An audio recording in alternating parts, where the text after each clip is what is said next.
Thanks for tuning in to My Valley, His Victory, hosted by me, McKenzie Smith, where I interview Christians who love the outdoors and have walked through valleys in their lives. In a world of highlight reels and surface-level relationships, we all have faced hardships. I believe our experiences can be encouraging to others if we have the courage to be vulnerable. 2 Corinthians 1 says, "The Father of compassion and the God of all comfort, who comforts us in all our troubles, so that we can comfort those in any trouble with the comfort we ourselves receive from God."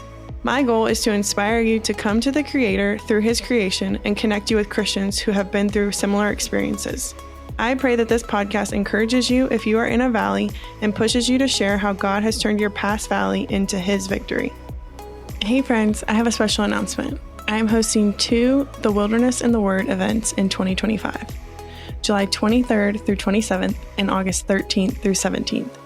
These are Christian women's retreats in Eureka, Montana, with Audrey from the Trail North. Our goal with these retreats is to bring together a group of women who want to worship the Creator in His creation. Over these 5 days, you'll meet like-minded women who want to grow in community, worship in the outdoors, and challenge themselves personally. I can't wait to hang out with you, so shoot me an email at myvalleyhisvictory@gmail.com for more information or the registration link. Spots are filling up, so make sure and reserve yours today. On today's episode of My Valley, His Victory, we have Madeline Primrose, also known as Primmy on Instagram. She has been traveling almost nonstop since graduating high school. Last year, she spent 6 months out of the country traveling around the world. She lives in Oklahoma when she is not going on adventures. She's never been on a formal missions trip, but because she loves to follow Jesus, every outing is an opportunity. And social media is one of her favorite ways to make an international connection with people. Thanks so much for being with us today, Primmy. Thanks so much. This is my first podcast, so I'm pretty excited. It'll be a fun time. Oh, yeah. Go ahead and share just a little bit more about yourself with our listeners and who you are. So I am known as Primmy Remy on Instagram, which is just so kind of random and fun. I only started having a following there because of some friends of mine who were famous, and just being around them, people started following me. So it really felt like just this little community online. And the more I talked about Jesus, the more questions people had for me. So I love to share about my travels and answer people's questions and things like that. But mainly just use it to connect with people. Obviously, it connected me to you. And so that's something I love to do in person or online, is connect with people and build communities and all that kind of stuff. That's like one of my favorite things. And I just love Jesus, and I love the creation that He's made for us. It's so incredible. And I mean, every day is an adventure, but it's definitely adventure when you're outside or you're on a mountain or you're in the ocean or something like that. So yeah, that's where I love to encounter God. Yeah.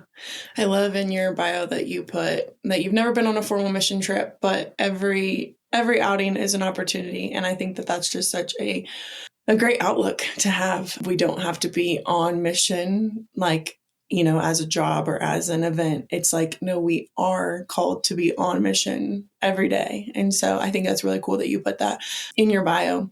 You also shared that you spent last year kind of traveling the world.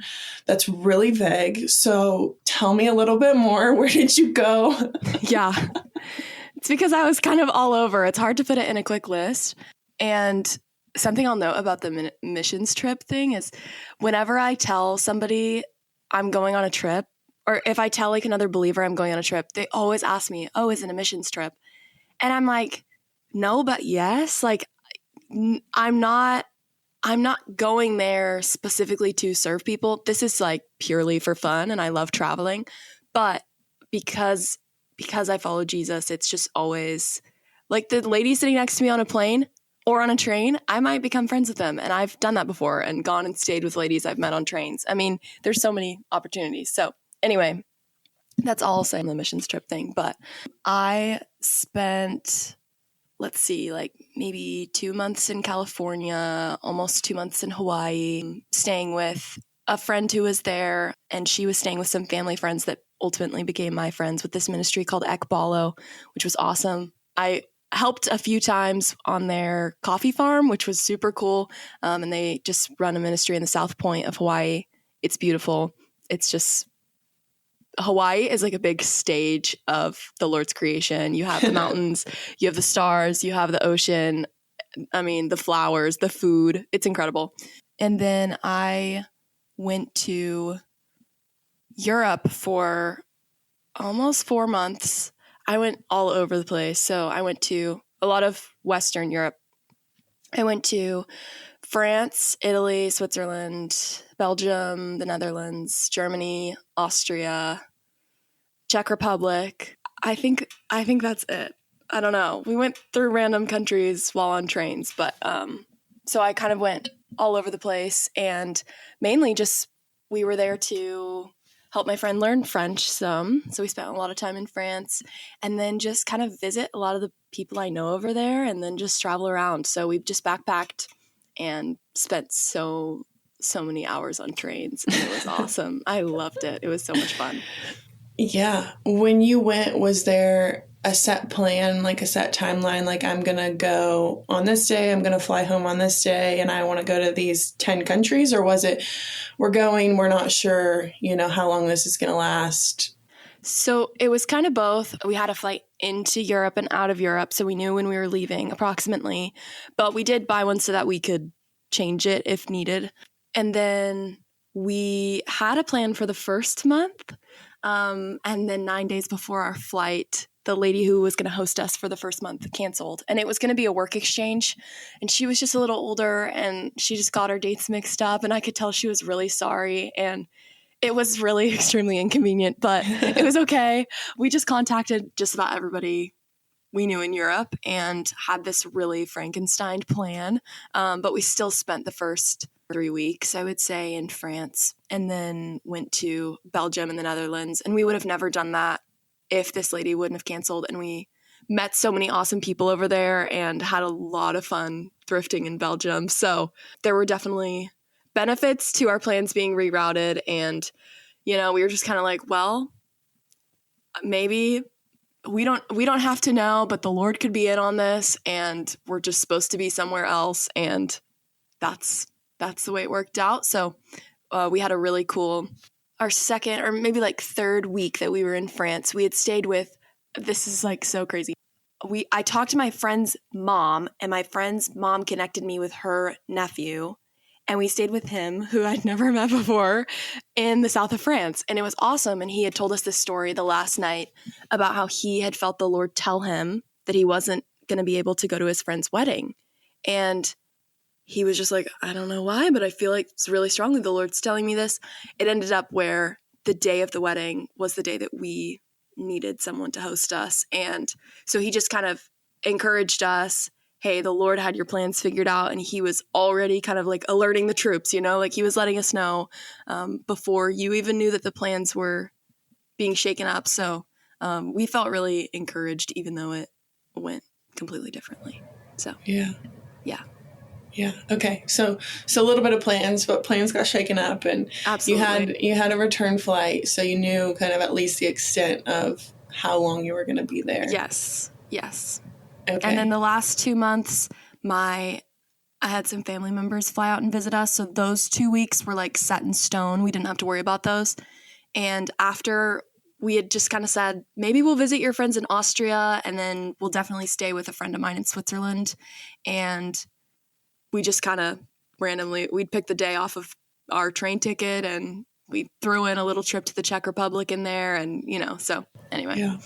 How in the world did you have friends in Switzerland? From Instagram? Okay, it's kind of. So the same friend's mom who I contacted to stay with the nephew. This is like, so my web of connections is so broad. That friend had met this Swiss lady. Her name is Mirta, and she is absolutely, if there's anyone in the world that should be nominated a saint, I'm not even Catholic, but if anyone should be nominated a saint, it's Mirta.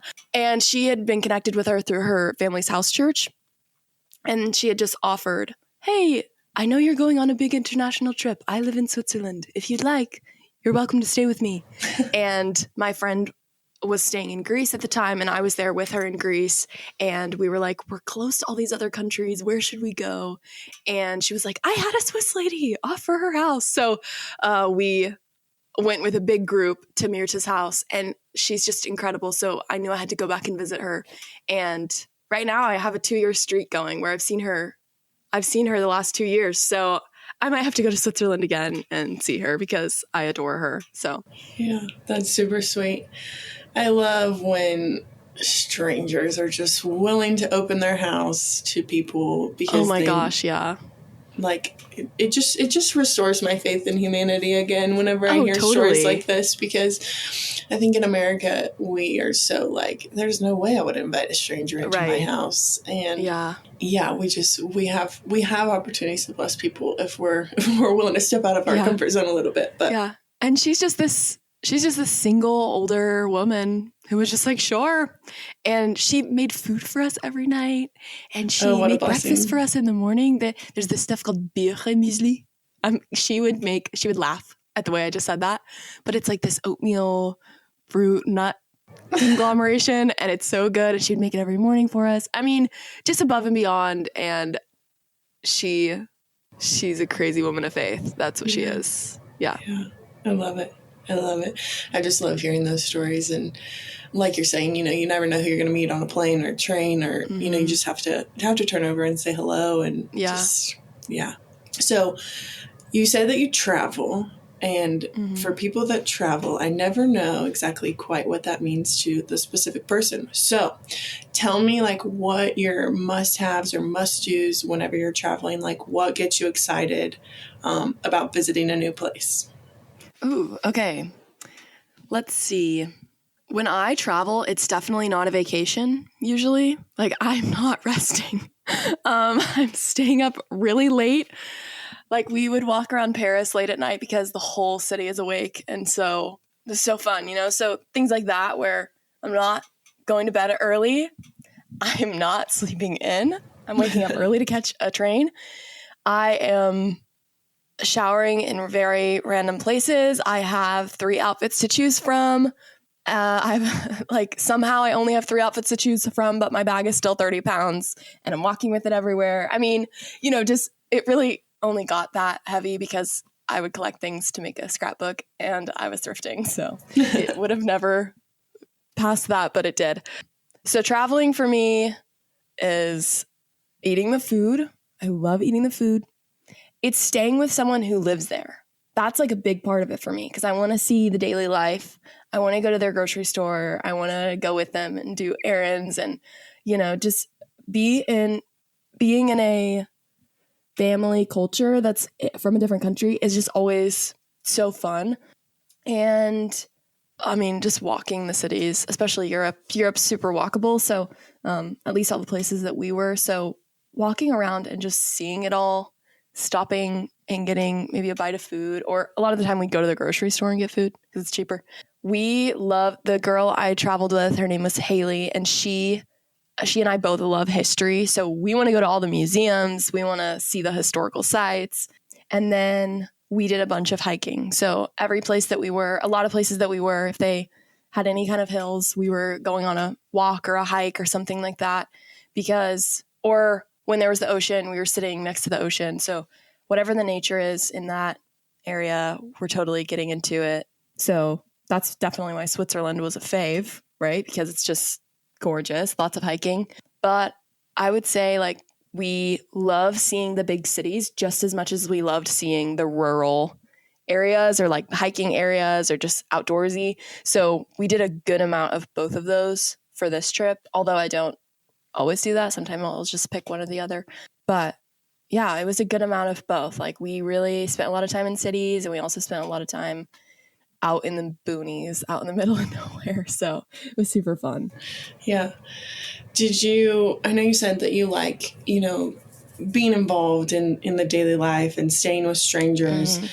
Does that make you nervous at all? Is there any part of that made you nervous, or any part of it that maybe you had a bad experience? There was only one place we stayed our first 10 days in France, which is kind of we're really hopping into it. That was the only place that they were 100% strangers. We didn't have a mutual friend. And all the other places, either we knew personally or we knew maybe their aunt or somebody like that. And those first 10 days were great. We used Workaway to connect with them. So we were doing a work exchange. And that will always be one of my top 3 things from that trip, because just gardening for them, the soil was so rich. It smelled so good. And we just would garden for like 3 hours in the morning while it was still cool. And then when we were done, we would go and we would walk to a nearby town, or we'd go on a hike, or we'd whatever. And it's definitely weird being in someone else's family culture, especially when they're random. And I usually stay with believers because I know them and I know we're going to share some similar values. So, but the family I stayed with was so sweet. And if there are any problems, then the company that we went with will help us with that. Gotcha. I mean, the weirdest thing was definitely just listening to the government, their like France's policies for when you have a child and like how soon you spend time away from the child and stuff like that. There was definitely the learning about those things is super interesting, but like it's way more normal for both parents to work, and the kids are very separated from the parents very early. They're put on a very strict like government set regimen for food and times of play and like things like that. So just learning about random cultural things like that can be super interesting. And it is the possibility of entering some random person's house and adhering to their family culture and the way you submit to their family culture. And we didn't have any problems. So that was really good. Yeah. The boy who was like, I think he was 7 or 8, who we hung out with and just babysat basically during the day. He was really sweet. He was so sweet. We still think about him. Sean. So anyway. I love it. That's awesome. Yeah. I feel like, those stories can go one of 2 ways. Either you have the weirdest, craziest experience, or, they're great. So we have too many grandmothers and people in our lives praying over us. We really weren't worried. And it was so perfectly, we felt like it was from the Lord too, because the dates that this family had put on their little section of the website of we need help were exactly the dates we needed. And we found them just like a few days before we left. So I was like, I feel like this is it was the only one who had availability. So, right. So we felt like it was from the Lord. And if it wasn't from the Lord, my grandma was praying. So I was covered. I will say. That's funny. I don't know who said it, but I listened to a lot of different podcasts, and somebody somewhere said, everyone thinks that there's going to be these missionaries who get the gold medals in heaven, but really it's going to be the praying grandmas. Just those sweet little ladies that nobody knows who they are, but they are so true. Prayer warriors. Yeah. It was probably Jonathan Pokluda, if I had to guess, because I probably listened to him the most. But yeah. Anyways, so kind of talk to us about how these travels, and, I know you said you love being out in nature, kind of how those things play a role in your relationship with Christ. Well, I think Jesus is a very adventurous God. Doing life with him is an adventure. And there's the verse that says something along the lines of those who walk with the Spirit are like the wind, or like the wind, those are who walk with the Spirit, and you don't know where it's coming from. You don't know where it's going. And it's kind of, life is just like that, with the Lord sometimes. We don't know exactly where we're going, but we know like kind of who's directing us, even though we don't know where. It's like the line leader. Like you don't know where the line leader's headed, but you're following them. And so going on adventures and traveling is just kind of it's like a big trust exercise. It's a big patience exercise. I mean, there's always an opportunity to be mad and upset and nothing's going your way. And you know what? That happened plenty. But I mean, it's kind of when you put yourself in a high stress situation, it's really an opportunity to submit something to the Lord or practice your patience, or, those fruits of the Spirit, whatever you have really starts showing when you need to catch a train. And I think the big piece for me is when Haley and I would go hiking, or we'd go hiking with people and spending time in nature. And that is always so like thought provoking for us. We would walk. Something fun about having a friend like Haley is you can be in silence with each other and you're still like together. So we would walk in silence for the first 3 hours of a hike. And then when we'd sit and we would eat our hamburger patties mid hike, because that was our hiking snack. I don't know. It was awesome. We would just kind of like have all these things. Either the Lord was speaking to us or we were processing, and we'd be able to just lay it out. And we'd look around, we'd look up from our conversation. We are in the most beautiful place we've ever seen in Switzerland. And you just feel so humbled. And I think traveling, and especially hiking, being outdoors, seeing the beauty of creation is so humbling, and you feel so small, and you're like, wow, the Lord is so big and I am so small, and I am so little compared to him. And it's just, I don't know. I feel like it's just a humbling experience overall. And that's something I love about the giganticness of mountains or the ocean or something like that.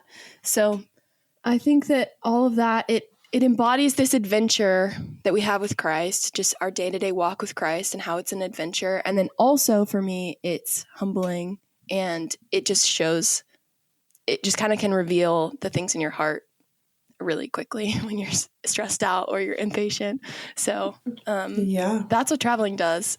Yeah, I think that's, I want to use the word cute, but it's just so cute. I never thought about it that way, that like every day is an adventure with God. And that's just so true. And it is like, we can make the plans and we can, know the route, and we can know, oh, this is where we're supposed to go on this hike. But it's like, we don't know the journey to get there sometimes. Like, we don't know what that's going to look like. And so that's a good thought there. I've never had anybody say that, and my mind's just spinning on how true that is right now.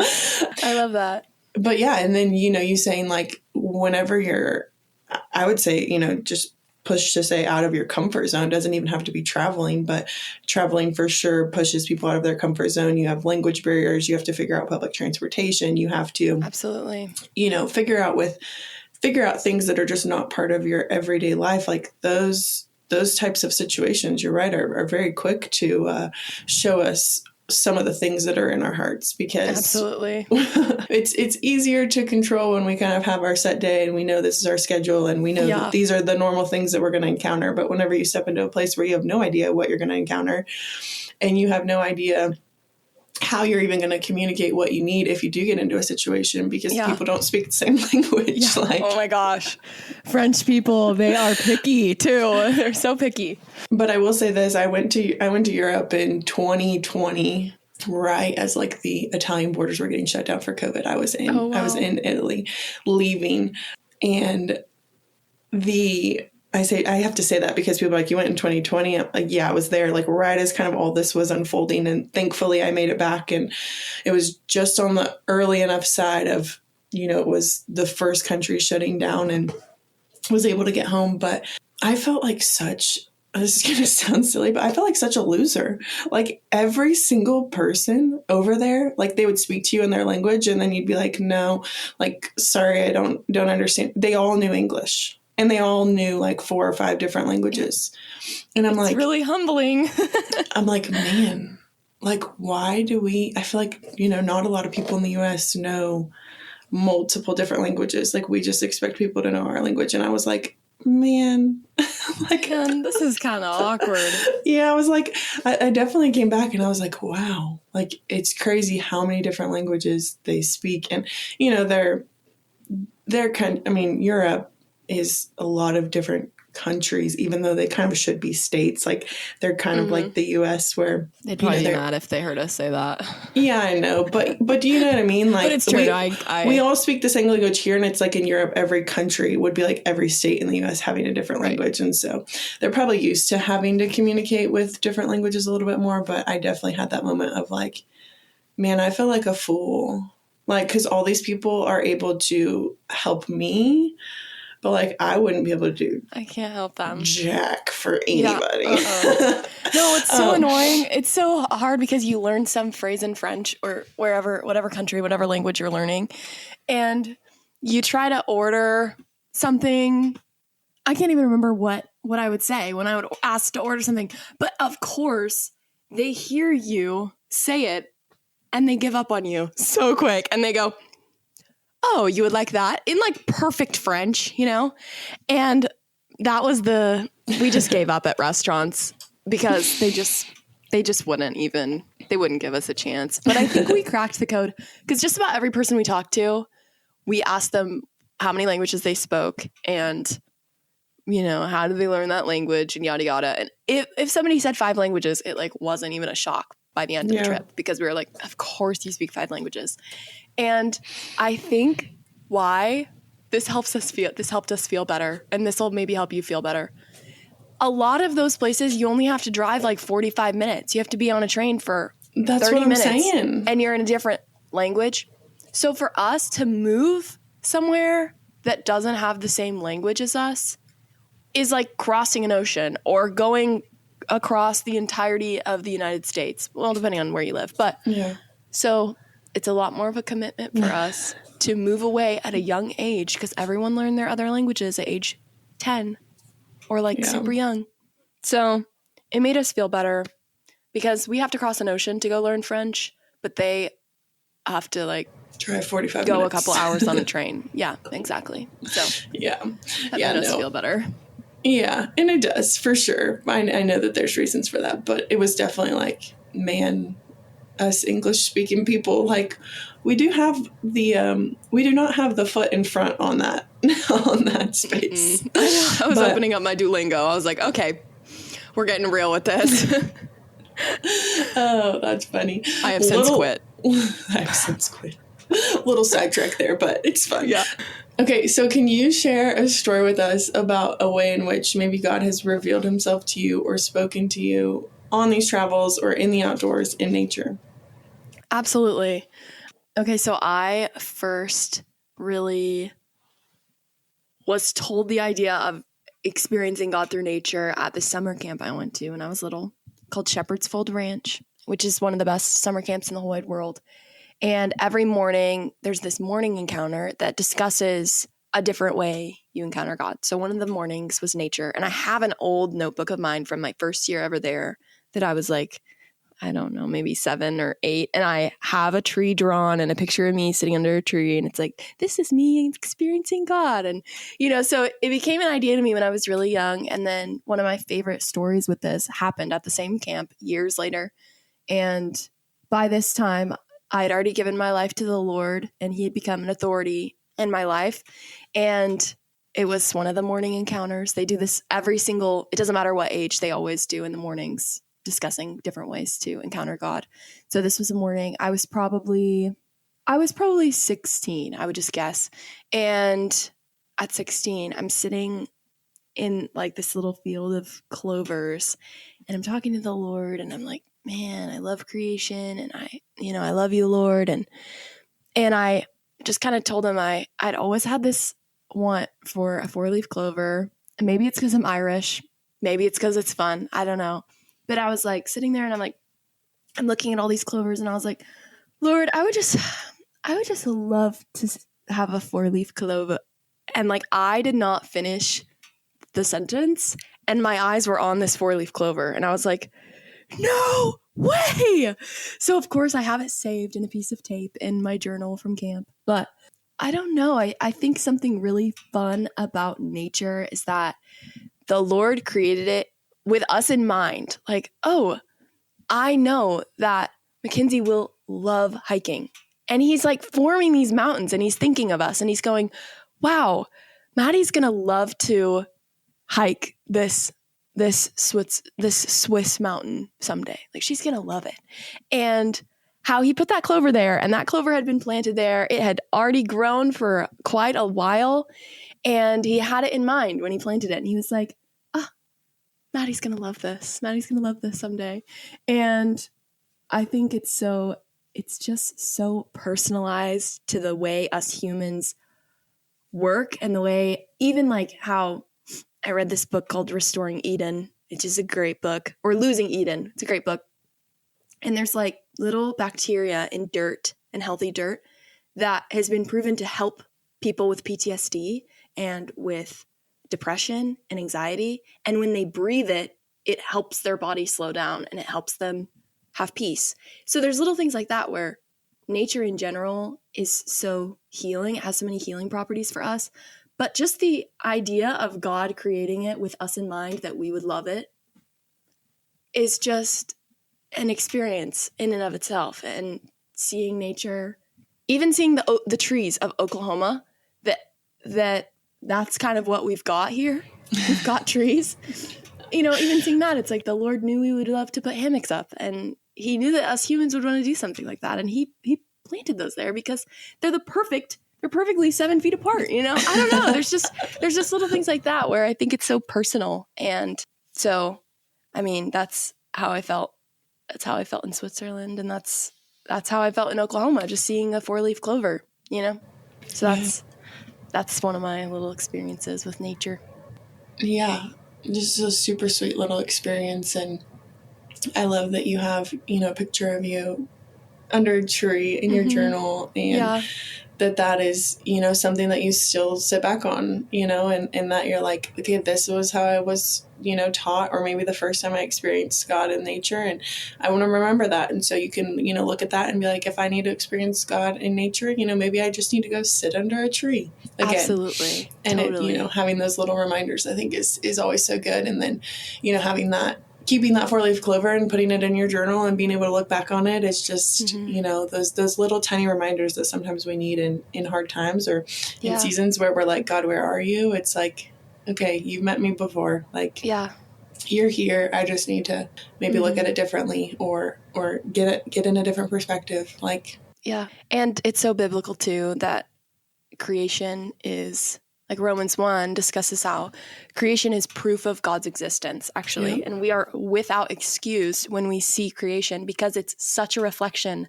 of how good God is. Yeah. So I know you shared a little bit about the trees in Oklahoma, but I know that you don't get to always go on these super rad adventures, and you're not always in Switzerland, and so you true. actually live in Oklahoma. So talk to us about some practical ways that listeners can connect with God through creation on an everyday basis, even if they live somewhere like Oklahoma. One of my favorites is sitting in the sun. And the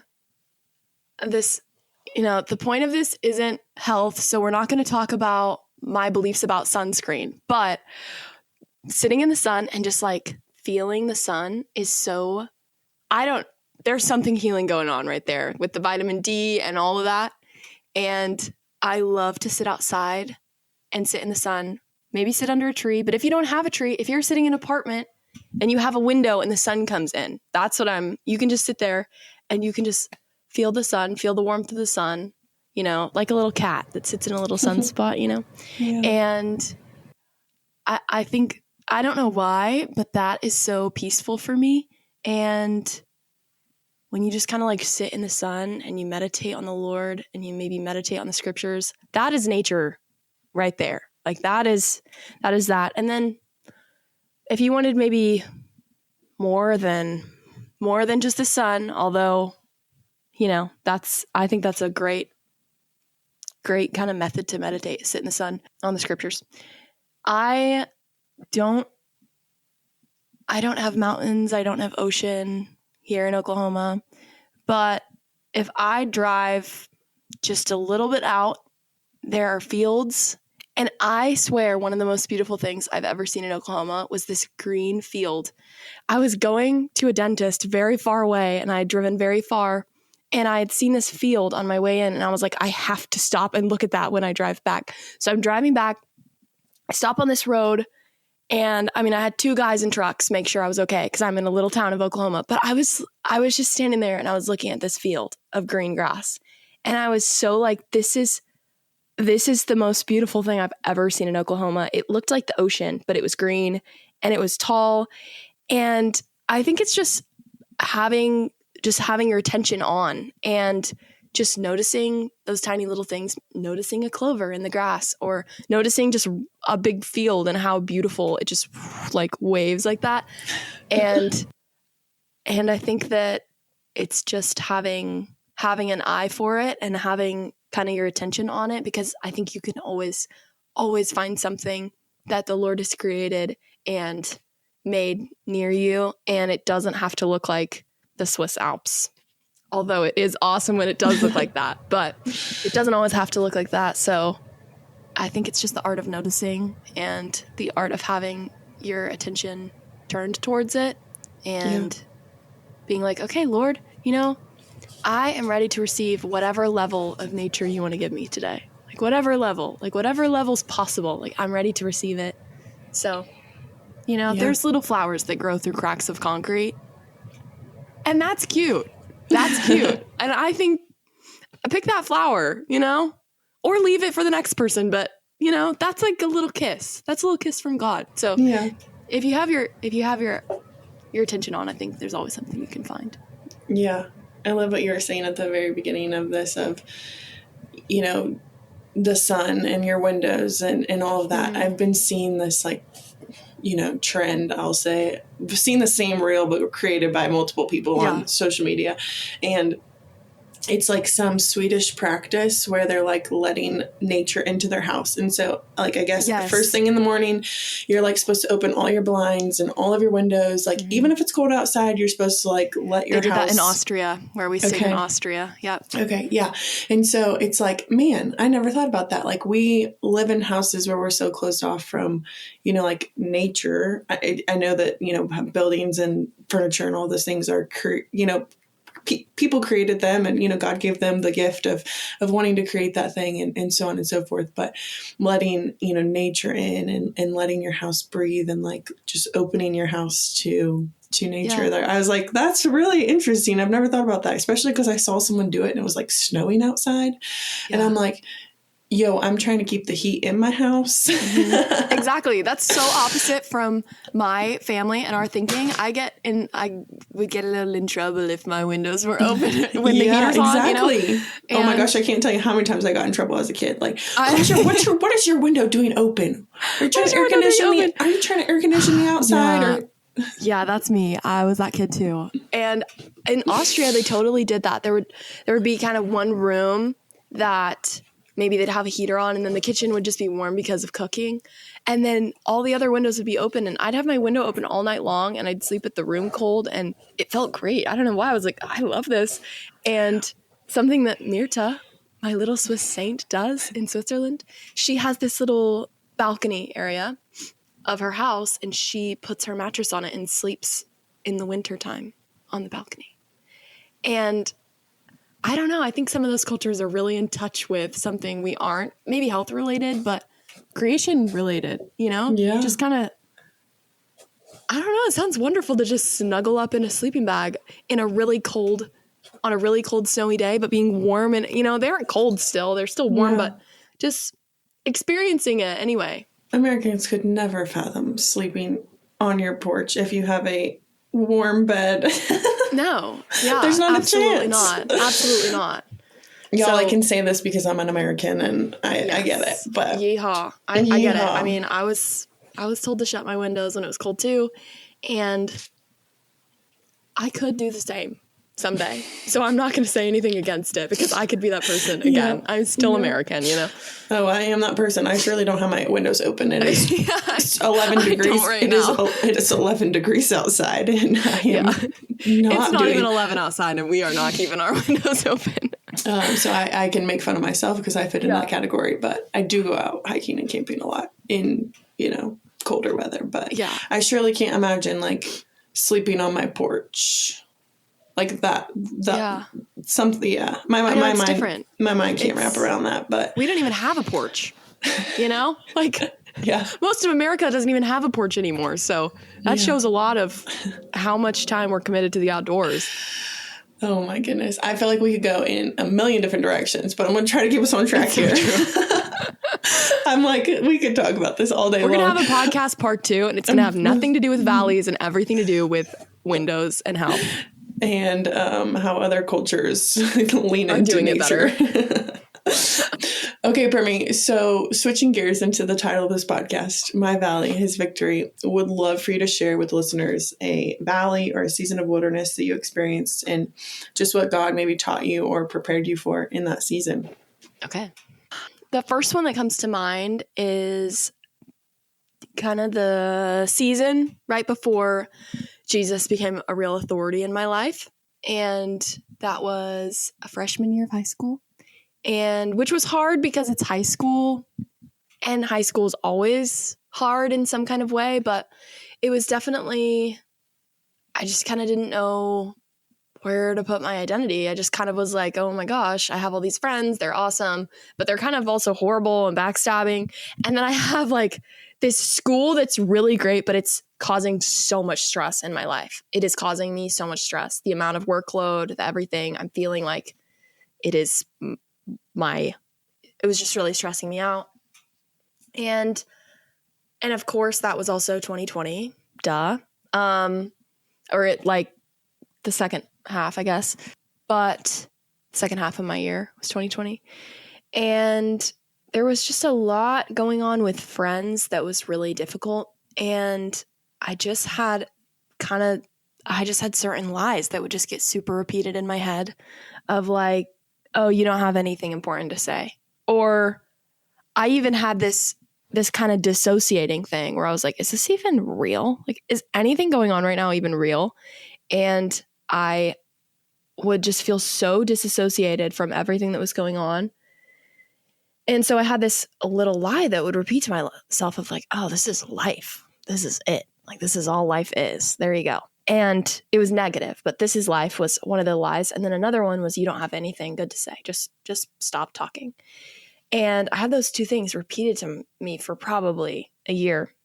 So when I had this experience where I had a friend give me a really specific word and picture of the Lord asking me to give him the stuff I had been holding on to, which was a couple different things. But when I had that experience where I was like, okay, Lord, I want you to be my authority figure. One of the first things that he started teaching me was replacing those lies in my head with truth. And it's always such a process, trusting the Lord. Every season you can feel, I have trusted the Lord with this thing and I'm good and I got it. And then flip a chapter later and you're like, Lord, do I even trust you? And like, I have to re-trust you all over again. And there's something new. And so when it's like the first time you're ever really doing that, it was just really, it's a lot to give up. And especially when you feel like you're in charge and you're like, I'm in charge of all this and I don't even know if you're real, but so filtering lies and truth. And a lot of that goes hand in hand with how much you believe God wants to speak to you and what you believe about how maybe your own personal relationships with your authority figure, like your dad or your mom or even your community, how those are going to affect what you believe about God and how much he wants to talk to you and how much you can actually hear from him. So I didn't really think that God wanted to listen to me. I didn't think that he cared to hear what I had to say. And I think that's what started the lie of I don't have anything good to say. It's because if God doesn't even care what I have to say, then like, why would anybody else? And very quickly after I gave my life to the Lord, I got plugged into this group that was really awesome, super on fire for God. They were my age, and I had never met people my age who loved Jesus so much. But I had this thing of feeling unworthy of even talking in the group. And so we'd be going around and we'd be reading the Bible together or something like that. And we would be, sharing about what the Lord had done. And I just felt that nothing was worthy of talking about and that I should just shut up. And I even remember certain moments where as a group we had prayed over somebody and I felt the Lord speak this word over this person that I was supposed to share. And I was just like, I cannot do it. I was like, I absolutely can't do it. And I knew that I could. I was so scared. I was so scared to do it. And give it 3 minutes later, and another guy in our group spoke the exact same word, the exact same picture over the guy who was receiving prayer. And in that moment, I felt the Lord say two things. Like, that was from me, okay? That was from me because somebody else just received the same thing. And I'm giving you things to say because I trust you with them. And if you don't speak them, then I will give them to somebody else. Like, it's not going to affect the people you're talking to as much as it's going to affect your sharing. Because the guy we were praying over received the word regardless, but that was an invitation the Lord had given me to speak up and denounce fear, really. Even though it felt really, it seems maybe kind of small, but in that moment, it was this choice of choosing fear, just speaking something over somebody. And I was just so gripped with it. And so I had this dissociating where I was like, is life even real? What's the point of this? My sister even remembers me looking at her and being like, I can't even believe you're real. You're probably not real. She remembers this. She was little, and she was just like, little sister. I'm the older sister. I'm supposed to be cool, and I am, but in that moment I wasn't. And she even remembers that, of me speaking over her like, you're not even real. I don't even care. I don't even care about you. You're not even real. Because I was so far from my identity and who I was supposed to be. And I just didn't have a grip on it. So I felt like the Lord gave me a couple practical tools to get out of the valley. And I don't think that all valleys and like moments of hardship are something that you can put the discipline in to get out of. I think a lot of them aren't. A lot of them are maybe just something hard happens to your family and you can't do anything about it. And that's just the way it goes. Or, something's done to you and you can't change that. But in this specific valley, I felt like the Lord He gave me the tools, but then it was my job to put the discipline in to actually change my way of thinking. And I had taken a psychology class in high school that really helped me, because I learned about the prefrontal cortex and your decision-making ability and how there's all these neural pathways in your brain. And when you make a decision over and over, it forms a new pathway and it makes it a habit. And so using the way that the Lord had created my brain and also what He had told me, I felt a need to speak truth over myself whenever I would hear or start to believe a lie. And I think that is probably the most practical thing the Lord could have ever taught me first, because it's the fight for truth is going to be continual throughout our whole life. And if Jesus, who's the way, the truth, and the life, is not who we rest our truth on, we're just going to be floating. Like you're going to be everywhere. And we're not going to have a firm foundation. So for the Lord to teach me right off the bat, like, if the truth of what I speak over you is not the truth you adhere to, then you're not following my words, and I want you to follow my words because I love you.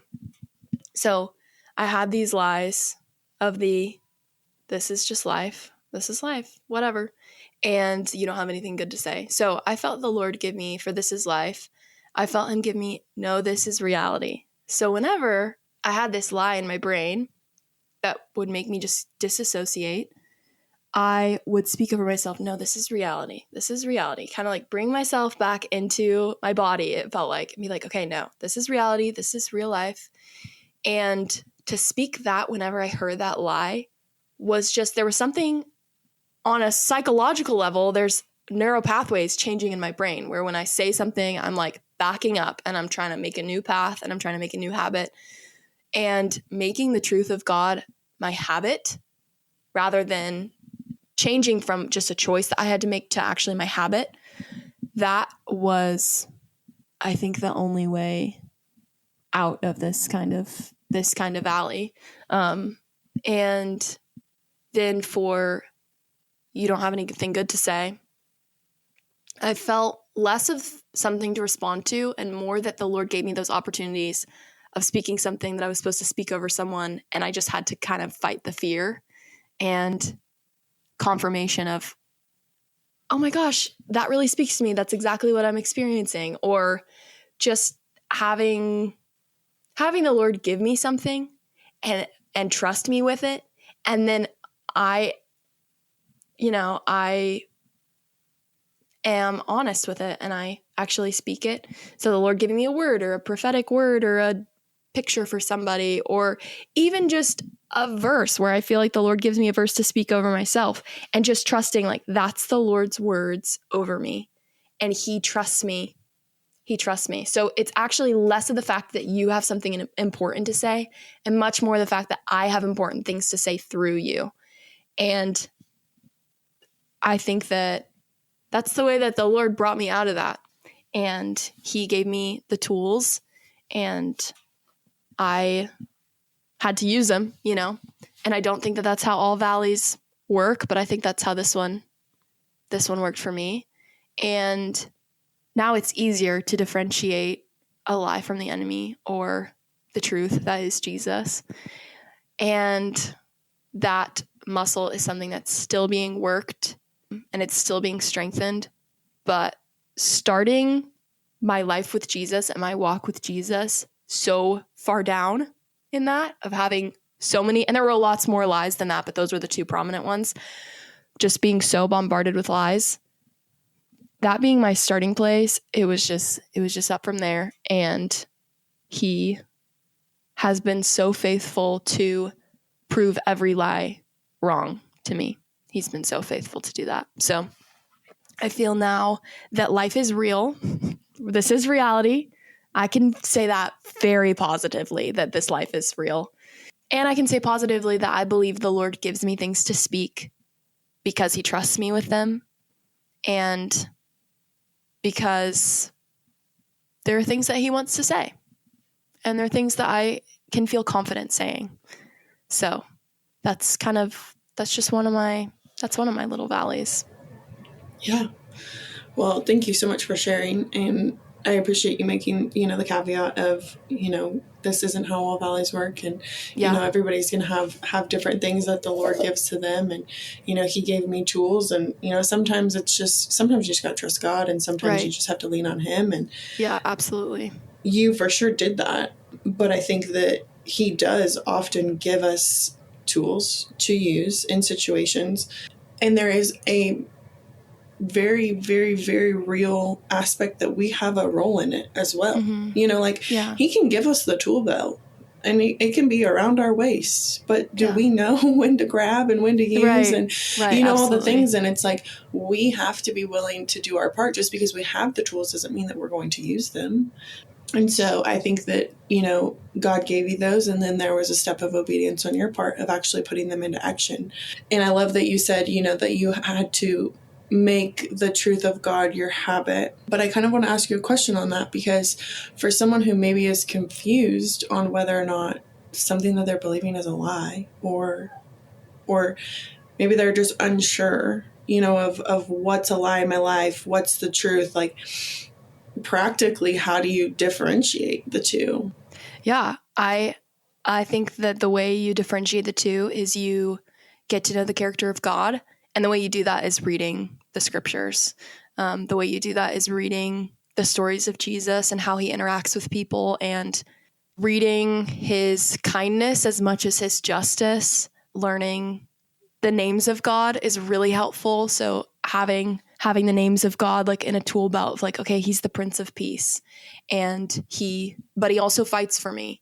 And having names of God and having characteristics of God and knowing those from the scriptures. And this is what we have to make our habit, is when you feel stressed or something like that, and you're like, oh my gosh, I think I'm feeling stressed. Maybe this is not what God wants for my life. Maybe God doesn't want me to, I don't know. Let's say you felt the Lord call you to some other country. And then you start feeling stressed about it. And you're like, oh my gosh, does this stress mean I'm not supposed to do this? And it's a lie that's hitting your brain.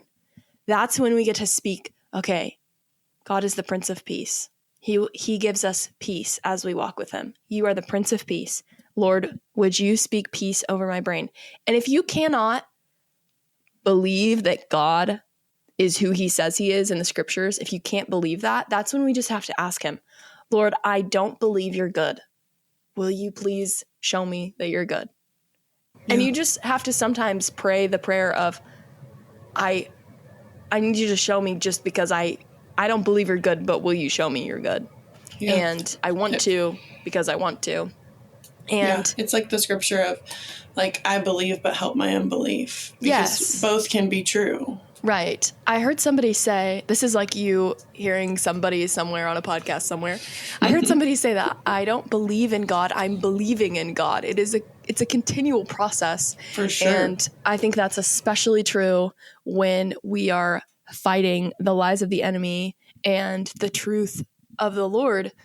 And I think a really, really, really practical tool that I was given by a mentor of mine, basically, when you are hearing from God and you're hearing something that sounds like it's rushing you or it's speaking work over you or something like that, a practical tool is to identify that your earthly father is going to create the ease or the unease of encountering God the Father.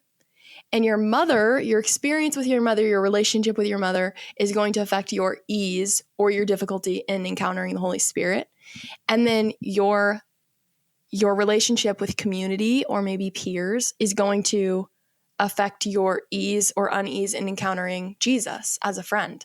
So when we hear rushing or when we hear, like speaking performance or something like that from the Father, maybe we need to go back and we need to go, okay, do I believe this about my dad, my earthly dad, does he speak this over me? And then you can go, oh wait, okay, this isn't God that says this. This is my relationship with an earthly father or an earthly authority figure. And using that thing of the connections of the way that we kind of identify God with things we experience here on earth. And that was super helpful for me because I'm able to realize and recognize things that maybe my parents said to me when I was little and I didn't even, I'm not thinking about it and they aren't even thinking about it. And then I believed that to be true. And I've been holding that with myself, with me. And then the Lord's trying to encounter me, but I have this belief about authority, or I have this belief about how a mother should act, or I have a belief about, just the way community or friends are, and it's affecting my ability to see the truth of the Lord. So yeah. I think that if you don't feel like you have the practical tools to recognize God's voice and the enemy's voice, or sometimes even your own, is get to know the character of God. Be careful to recognize where you are hearing something from an earthly authority figure and where you've experienced a negative experience with an earthly authority figure and how that might be affecting the way you hear God. And then also, if you're in community and you're part of the body of Christ and you even just have a couple friends to bounce stuff off of, that's when it's really great to talk to someone older or wiser who's already had to deal with all of this, and now they have all the tools, and they're able to just kind of help you get through a little faster. Really, they're able to pass off their tools. So talking to someone who knows the voice of God is super helpful too, because they're going to go so instantly, oh, that's not God, that's rushing. That's the enemy trying to rush you. So those are kind of like 3 ways that you can kind of connect the truth and what you believe. Yeah, those are helpful. And I like that you added in there about our relationships and our beliefs about our friends or our parents or different things definitely impact our relationship with God, because we can automatically feel a certain way about, when the Bible says, God, my Father, or, whenever it talks about him being a friend, because I saw this firsthand last year at one of my retreats that I hosted. Like a girl had such a hard time believing that God loved her, and that because she's never really had any friends or, people that really have stuck around. Like, it's like, I love you conditionally. Like, I love you because you've done this for me. And now that you stopped doing this, like, they're not there. No one has really like stuck around. And so those things definitely, impact our relationships, or our relationship with God. And I know I see that come out in my own life, because I definitely grew up in a performance kind of success driven and, you got to do this and you got to do this. And then you'll be successful, And so to me, like, I definitely still fight that in my everyday life of like, God will love me if I do this. And it's like, no, God already loves me. Like, right. Exactly. And so, yeah, I think that's really helpful because it's true. And we have to have the awareness to, and I think that's where a lot of this starts is just the awareness and the being able to notice and slowing down your thoughts, not letting them come so quickly at you and being like, okay, wait, hold on, pause. What did I just hear? Say it out loud sometimes because you'll realize how ridiculous it is. That's something I like to do with my friends. If they ever tell me, if they're ever explaining like a worry they're having or something, I'm like, okay, wait, hold on. I just did this with a friend the other day. I'm like, okay, wait, who are you comparing yourself to? And they're like, I'm comparing myself to blah, blah, blah. And it's like, and they're like, oh my gosh, that's crazy. Why would I do that? Right? Like, I don't actually want their life. What am I doing? Yeah. And so slowing down your thoughts and being like, okay, hold on. Yeah. Let's really think through these. Let's speak them out loud. And if they don't seem silly when I speak them out loud, okay, then, that's the first step of filtering it all. So that's something I like to do too, is speak it out loud. Yeah. So I know you've kind of already given us your words of encouragement or your, pieces of advice, practical advice for the season, but I would love for you to share before we close out, just kind of like how God used the season, because I know whenever we talked the first time, you're doing some things and having some conversations that if you wouldn't have done this, you wouldn't be where you are today. And so like, talk about how God has used, this, you don't have anything good to say season for now. Yeah. I think that the first thing that it's helpful for, and the way he's utilized it is just my own brain. I mean, that's the first place, just renewing my mind. And that's like the main place. And then second, I would say, because of my love for connecting with people, or I would say I'm an evangelist at heart, even though I'm not standing on stages. It's just like, if there's something good going on, I'm going to tell you. I think that it's just like a tool that I'm able to kind of bring up in conversation with people, of sharing my experience and getting to tell them like, this is something that's repeated in your brain and it doesn't have to be the truth. Like it's actually doesn't have to be your reality. And there's so much healing to be found in the scriptures and the truth about what God says to you. So, it's, first things first, it's become the way I think. It's the tool that I use, the importance of speaking truth over myself to my own brain first, because I think out of that is a lot of how I can connect with other people and love your neighbor as yourself, the way that I love myself well and respect myself the way the Lord respects and loves me, is going to affect my ability to talk to other people about this. But yeah, it's just become super helpful for those reasons, just me and other people. Yeah. Yeah. I know you had mentioned that you've been able to, like open up conversations through your platform on Instagram, and been able to share some things that, maybe you wouldn't have in a season before. Yeah. And that there have been people that you have, been able to minister to or share truth with, or, walk with. And, now I would say the problem I have is not that I share not at all.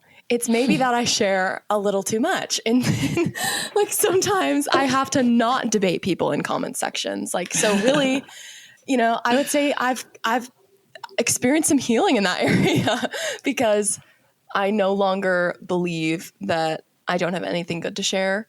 And I believe that life is real, that this is a real life. Like I'm experiencing it. And yeah, it just strengthens my ability to share with people when you believe you have something important to say, or that the Lord is using you as a vessel. So I would definitely say that it's the Lord speaking truth over me, and my discipline at the beginning, but him giving me the tools is the only reason I have any kind of platform. It's just because the Lord trusts me with answering people's questions. And I think that that's such an honor. So, yeah. Well, I think about immediately what came to mind whenever you shared that was the parable of the talents, where, they have like the 1 coin, 5 coins, and 10 coins. And then, he asks for it back, and it's like, what'd you do with it? And, the more that you are faithful with and the more that you steward well, like God's going to continue to give you opportunities, I believe. Yes. And so, those moments of God gave you something and you did nothing with it and you just held on to it, he's like, hey, I need you to do something a little bit different next time. Yeah, that happened. And then the guy standing next to me got to pray the verse and the word and picture that I got. He got to pray it over the guy we were praying over. So it happens. Yeah. Well, Permy, thank you so much for sharing and for this conversation. It's been fun. And I know we've kind of gone on a couple different tangents than we normally do, but I love it. And it's been fun. For those listening who maybe want to connect with you or find you, where can they do that? Mainly just Instagram, which is Premi Remy.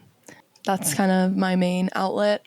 Although we may have my first YouTube video in the works talking about identity. So that will be under the same name on YouTube if I decide to post that.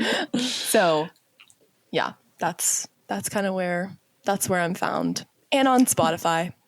So you have some good playlists. I love my playlist. Yeah, I love music. So Spotify that. too. It's Maddie Prim on Spotify. That's all I've got. I love it. Well, again, thank you so much. This has been so fun, and I just appreciate you walking us through the season, because I think that, we all have lies that we believe, and we all have things that we need to work through, and truths that we need to meditate on and focus on.